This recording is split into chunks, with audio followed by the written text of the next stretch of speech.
الحمد لله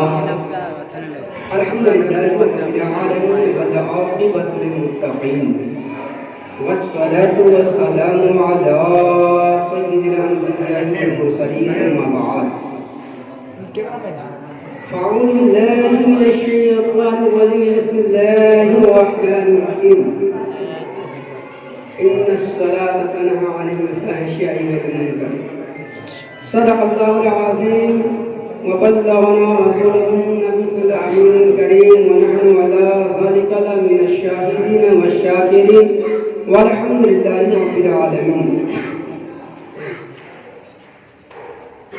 امام احمد رضا خان فاضل بریلوی لکھتے ہیں کہ سرور کہوں کہ مالک و مولا کہوں تجھے، سرور کہوں کہ مالک و مولا کہوں تجھے، باغ فرید کا گل زیبا کہوں تجھے، لیکن رضا نے اپنے سخن پہ کر دیا، لیکن رضا نے اپنے سخن پہ کر دیا، خالق کا بندہ خلق کا آقا کہوں تجھے.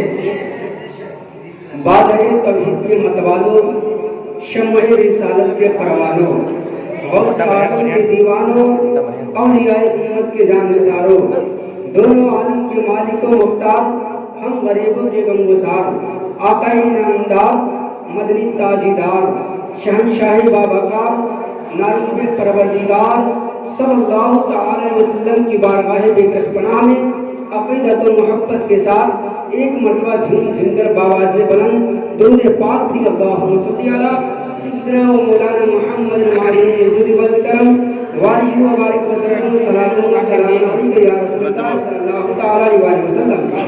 بیان کیا تھا حضرات،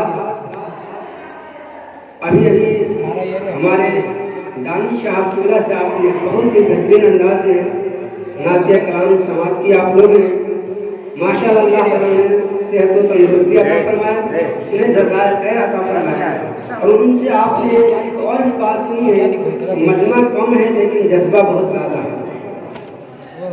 جذبہ آپ کو رکھتا الحمدللہ. ابھی ہم نے آپ کے سامنے قرآن پاک کی بہت ہی معروف آیت کریمہ تلاوت کرنے کا شرف حاصل کیا ہے. ان الصلاۃ تنہی عن الفحشاء والمنکر. آج میرا رکن سخن فضائل نماز ہے، اور نماز کے ساتھ صاحب نماز کی فضیلت بھی ملاحظہ فرمائیں گے. خدا تک پہنچنے کے لیے رسول اعظم نے بہت سے طریقے بتائے.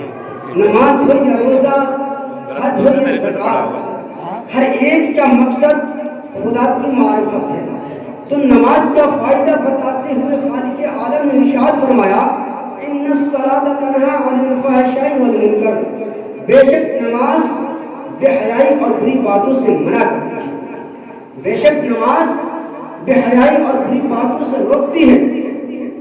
تو آیت کریمہ میں دو لفظ قابل غور ہے، ایک فحشائی، دوسرا منکر. جو چیز عقلاً بری ہو فحش کہلاتی ہے، اور جو چیز شرعاً بری ہو وہ منکر کہلاتی ہے. تو آیت طیبہ کا مطلب یہ ہوا کہ نماز عقلی برائی سے منع کرتی ہے، نماز شرعی برائی سے روکتی ہے. لیکن ان دنوں نمازیوں کا برا حال ہے کہ ایک طرف نماز ادا کرتے ہیں، دوسری طرف جھوٹ بولتے ہیں، ایک طرف حرام کھاتے پیتے ہیں، دوسری طرف سستہ سہو کرتے ہیں. ایک طرف نماز تو پڑھتے ہیں لیکن دوسری طرف حرام کھاتے پیتے ہیں. اب آپ ذرا غور کیجئے کہ اس میں قصور کس کا ہے، نماز کا یا نمازی کا؟ میں کہتا ہوں نماز کا نہیں بلکہ نمازی کا ہے. نماز تو رک رہی ہے لیکن نمازی خود ہی نہیں رکتا ہے. حضرات محترم، تب ہمیں اور آپ کو یہ پتہ چل گیا کہ نماز ہم پڑھتے تو ہیں لیکن نماز ہماری قبول ہوتی یا نہیں ہوتی ہے. ہمیں یہ پتہ کیسے چلے گا؟ جس طریقے سے آپ نے بہت سارے علماء کرام سے آپ نے سنا بھی ہوگا کہ اگر کوئی شخص مکہ مکرمہ میں حج کرنے کے لیے جاتا ہے تو جب حج کر کے وہ بندہ واپس آتا ہے تو سوچتا ہے کہ ہمارا حج قبول ہوا ہے یا نہیں. اب ہمیں پتہ کیسے چلے گا تو ہم نے جو حج کر کے آیا ہے کہ اللہ کی بارگاہ میں قبول ہوا بھی کہ نہیں. تو اس کا یہ ذریعہ ہے پہچاننے کا کہ اگر کوئی انسان مثال کے طور پر اگر کوئی زیادہ برائی میں ملوث ہو چکا ہے، برائی کی طرف مائل ہو چکا ہے، تو اب وہ انسان اس برائی سے توبہ کرتا ہے اللہ کی بارگاہ میں، اب اسے یہ پتہ اس لیے چلے گا، ایسے چلے گا کہ جب وہ انسان مثال کے طور پر اس نے توبہ کیا کہ آج کی تاریخ سے میں کوئی ایسی گناہ نہیں کروں گا جس سے اللہ اور اس کے رسول ناراض ہو جائے، سبحان اللہ، گناہ سے توبہ کر لیں گے تو اس کام سے ہمیں باز آ جانا، جب ہمارے اندر احساس پیدا ہو جائے گا تو ہمیں پتہ خود کا خود چل جائے گا کہ ہماری نماز قبول ہو گئی ہے، ہم نے جو حج کیا وہ حج بھی قبول ہو گیا تھا آپ کے کرم سے۔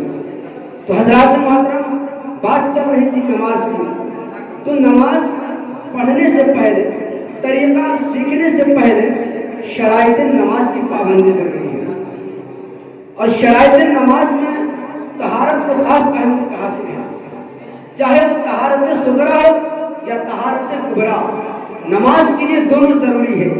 نمازی کا کپڑا ناپاک ہوگا نماز نہیں ہوگی، نمازی کا جسم ناپاک ہوگا نماز نہیں ہوگی، لیکن امام اور مقتدی میں فرق اتنا ہے کہ نماز اگر مقتدی کا جسم یا کپڑا ناپاک ہوگا تو اس سے مقتدی کی نماز نہیں ہوگی اور اس کا اثر دوسرے نمازیوں پر نہیں پڑے گا، لیکن جب امام کا کپڑا یا جسم ناپاک ہوگا تو نہ امام کی نماز ہوگی اور نہ ہی اس کے ابتدا میں پڑھی ہوئی کسی مقتدی کی نماز ہوگی۔